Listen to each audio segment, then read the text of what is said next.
another. Mainstream media, government cover-ups. You want answers? Well, so does he. He's Alex Jones on the GCN Radio Network. And now, live from Austin, Texas, Alex Jones.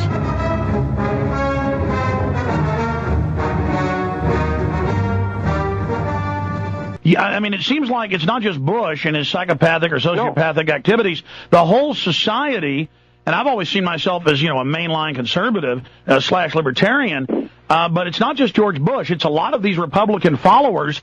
They think it's cute and funny to be evil. They think it's cute and funny Iraqis are dying. They post on their blogs pictures of Iraqi children with their feet blown off and talk about nuking them and turning it into a glass parking lot. They really are demonic, psychopathic camp followers. Now, they wouldn't actually want to go blow the kids' feet off. They'd throw up at the sight of real blood. But it's like some kind of some type of stunted bloodlust. It like a little piggyish demon, and there's hordes of them. And I really think it's a society that's become very decadent. I think George Bush is an expression of the rotten sectors, not saying the whole country, it's a great country, that are out there. And it makes me ashamed, because we can say they did it and they lied to us and Congress didn't know, but now the Democrats aren't going after him. The Democrats have still got us in the war. And it just makes me really ashamed to be an American. Well, Alex, I agree with everything you say. If we look at the genesis of this, I would add this addendum. These people that couldn't care less about all the killings of not only Iraqi citizens, but American soldiers, they couldn't care less. They say, well, this is war. My analysis is that the reason they're that way is that they are much more Republican than they are American. Let me ask you this. What do you think their state of mind would be if Bill Clinton were doing the same identical thing as George Bush? They'd be freaking out. They'd be running around, freaking out, pulling their hair out. Well, more than that, they'd want to skin him alive, hang him in the town square at noontime. I mean, here's a guy that had consensual sex outside of marriage, try to cover it up. Just sublime silliness, nothing at all. And what happened to him? With these right-wingers, day after day, week after week, month after month, year after year, he was savaged by the right-wing media, including the liberal New York Times and Washington Post, the monstrous Ken Starr, with federal funding, conducted a 7-year, $70 million effort to destroy the Clinton presidency. He was impeached. They tried to drive him from office for doing nothing.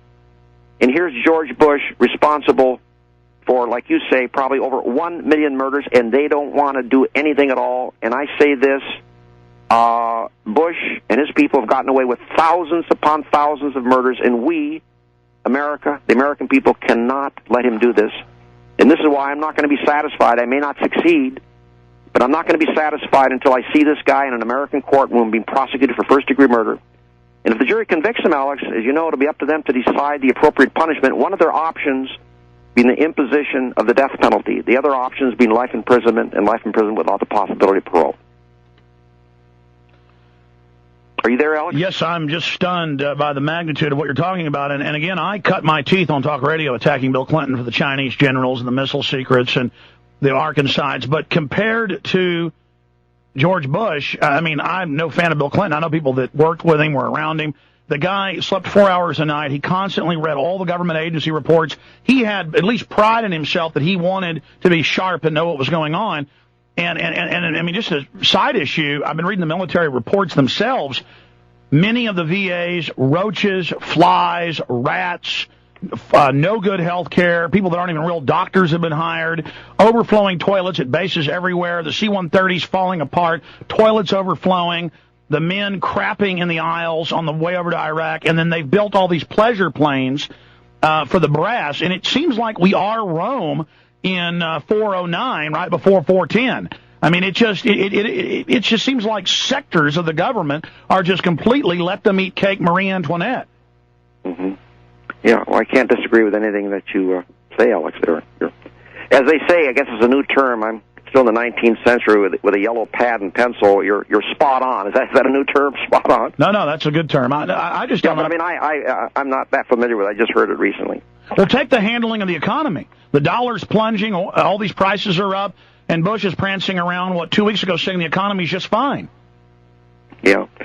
Talking about Clinton's alleged crimes vis-a-vis Bush's. As you know, at the hearings Friday in Congress, there was a professor from Northwestern, Mr. Presser, I don't know his first name, but anyway, he was denouncing all the horrible things that George Bush did, but had no trouble with what, all the horrible things he said that Clinton did, but had no trouble with what George Bush did. And I just said to Mr. Presser, you apparently have apparently you think it's worse what Clinton did, lying to the American public about consensual sex, and you feel that's worse than George Bush lying to the American public about going to war and all the death, horror, and suffering that has resulted from it. And I said, I would ask you this question, Mr. Presser. What previously recognized form of logic would allow you to reach a conclusion like that? And he was silent.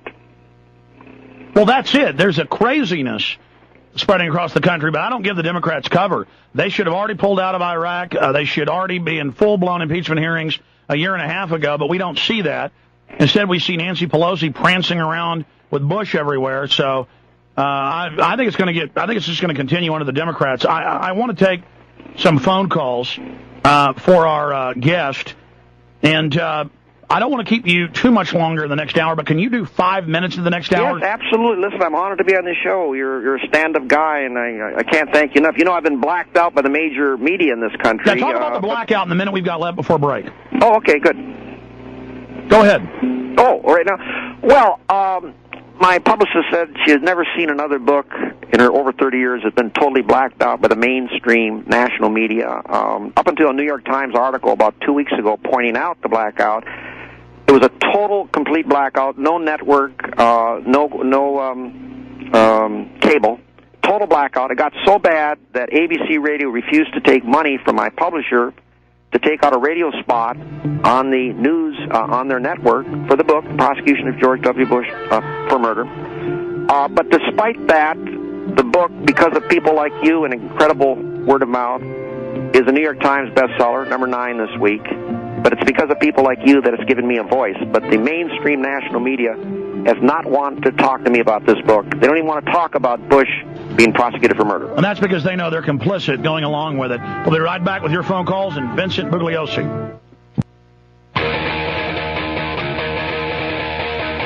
All right, Vincent Bugliosi is going to be with us 20 minutes in the next hour. We moved Dr. Nick Begich back. We'll get into the economy with Bob Chapman on this Friday edition in the 4th hour. I'm Alex Jones, your host. Don't forget the online video and bookstore at Infowars.com. Films like Truth Rising, Endgame, Terror Storm, a history of government-sponsored terror, and more available at Infowars.com. By the way, Terror Storm, out for over a year and a half, does get into the White House memo and them wanting to get a U.S. plane shot down and the rest of it. That's just one of many things covered in Terror Storm, available at Infowars.com or by calling toll-free 888-253-3139, or see all my films and many other films and ebooks, you name it, the weekly TV reports at prisonplanet.tv, only 15 cents a day, $5.95 a month, or get a yearly subscription and get 3 months free at prisonplanet.tv. We have one of the most successful prosecutors in U.S. history, prosecuted the Mansons, among other unsavory people, that's putting it lightly. Vincent Bugliosi, he has the New York Times bestseller, despite a total media blackout in mainstream controlled corporate media out of fear and their complicity in all this. So they have a stake in the whole establishment, basically, the military-industrial complex, in covering this up. But despite that, it is number 9 on the New York Times bestseller list, the prosecution of George W. Bush for murder by Vincent Bugliosi. Let's go to your phone calls. Frankie in Missouri, you're on the air with Vincent Bugliosi. Frankie. How you doing? Good, Frankie. Mr. Jones, I want you to understand something. We got a lot of love for you out here, brother. A lot of love. Well, thank you. Do you have a question for Vincent Bugliosi? Yes, Mr. Bugliosi, I'm Italian, too, so how you doing, Paisan? I don't want to drop another name. Warren Beatty asked me the same thing Sunday, and I said, I'm angry. I'm angry. I'm very, very angry. Mr. Bugliosi, has there ever been a successful prosecution of somebody of Bush's status? And if this trial ever does come to court, will those that choose to prosecute him, will they live to see the verdict? Will those that choose to prosecute him live to see the verdict? Well, you're saying there'd be a whole trial, and then before the verdict, after the trial, but just before the verdict, someone's going to step forward and kill them? Is that what you're suggesting? Well, I would think that there's somebody that does to take on this type of job would have great concern. Well, I'm looking for a courageous prosecutor out there. About 2 weeks ago, not even that long, maybe a week and a half ago, the publisher sent out a copy of my book, Prosecution of George Bush for Murder, to each of the 50 state attorney generals in this country with a cover letter from me asking the prosecutor to read the book, and if they agree that the evidence of Bush's guilt is clear and that there's jurisdiction that they proceed against him. They can't prosecute him right now, but they can commence the criminal investigation of him. And I offered my services to the prosecutor in whichever way he or she sees fit.